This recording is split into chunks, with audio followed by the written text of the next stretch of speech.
করে বললাম, তুমি কেন বুঝতে পারো না কোনটা আমার মুখের কথা আর কোনটা আমার মনের কথা? সুজন চোখের পানি মুছে বলল, সব সময় কি বুঝে নেওয়ার দায়িত্বটা আমার একারই ছিল? তুমিও তো কিছুটা বুঝতে পারতে, কিন্তু না, তুমি সব সময় আমাকে প্রেসার দিয়েছো। সুজনের গলা জড়িয়ে ধরে কাঁদতে কাঁদতে বললাম, তুমি কেন বোঝো? মানসিক কষ্ট নিতে না পেরে তোমার উপরে রাগ ঝাড়তাম, আর এটাই আমার ভুল ছিল।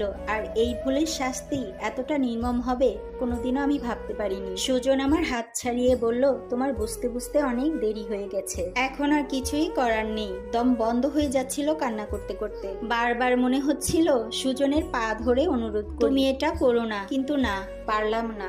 মনে হচ্ছিল যে যেতে চায় তাকে যেতে দেওয়াই উচিত, তাকে আটকে রাখা হচ্ছে বোকামি। আর তাছাড়া সত্যিই তো আমি সুজনকে কখনোই সন্তান দিতে পারবো না, তাই আমার অনুরোধ করাও এখানে সাজে না। ফজরের আজান পড়েছে, একটা দুইটা পাখির আওয়াজ ভেসে আসছে। আমি আর সুজন দুজনই ফ্লোরে হেলান দিয়ে বসে আছি। আমার ঠোঁটগুলো ফেটে চৌচির হয়ে গেছে, কান্না করতে করতে চোখ থেকে রক্ত পড়বে এমন অবস্থা। এতটা কষ্ট হচ্ছে, মুখ থেকে হা করে নিঃশ্বাস নিচ্ছি। আচ্ছা, আমার যতটা কষ্ট হচ্ছে সুজনের কি তার অর্ধেকটাও হচ্ছে? না, হচ্ছে না। হলে হয়তো বা কখন আমাকে একা করতে পারতো না। সুজন আমার দিকে তাকিয়ে বলল, আমার একটা শেষ অনুরোধ রাখতে পারবে তুমি? আমি শুকনো গলায় বললাম, রাখবো, বলো।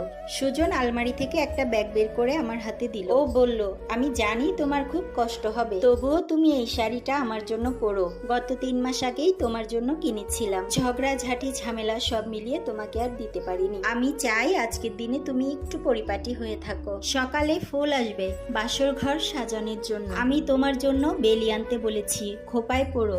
আমার নতুন জীবনের শুরুতে তোমার সুন্দর মুখখানা দেখেই আমি শুরু করব। আমি শুধু ভাবলাম সুজনের এতটা নিষ্ঠুর চাওয়া আমার জন্য পূরণ করা খুবই কষ্টের হয়ে যাবে। তারপরেও আমি মাথা নেড়ে সম্মতি জানালাম। ননদের মুখে শুনেছি যতটুকু ঘরোয়া ভাবেই বিয়ে হচ্ছে। সুজনের পরিবারের কয়েকজন আর মেয়ের পরিবারের 8-10 জন মিলে, এই আর। সুজন 12টার দিকে গোসল করে পরিপাটি হয়ে তার মা বাবা ভাই বোনকে নিয়ে বের হয়েছে বিয়ের উদ্দেশ্যে। আমি এখনো এই বাড়ি থেকে যাইনি। সুজন বিয়ে করে বউ নিয়ে আসলে তার বউটাকে প্রথমবার আর শেষবারের মতো এক নজর দেখেই তারপরে যাব। বুকে একরাশ কষ্ট নিয়ে সুজনের দেওয়া বেলি ফুল আর শাড়ি দিয়ে নিজেকে সাজালাম। আমার সাজানো ঘরটা আজকে বাসর ঘরে সেজেছে অন্য কারো জন্য। কি সুন্দর করে সাজানো! আমার বাসর ঘরটা যদিও এতটা সুন্দর হয়নি, পালিয়ে বিয়ে করার কারণে আমাকে আফসোস আর হতাশা আঁকড়ে ধরছে। পুরো বাসায় আমি একা, সবাই গিয়েছে নতুন বউকে আনতে। আমি বসে বসে অপেক্ষা করছি তাদের জন্য। সন্ধ্যার পরে কলিং বেল বাজলো। বেলের আওয়াজে আমার শরীর কাঁপতে লাগলো। কোনো রকম টলতে টলতে দরজা খুললাম।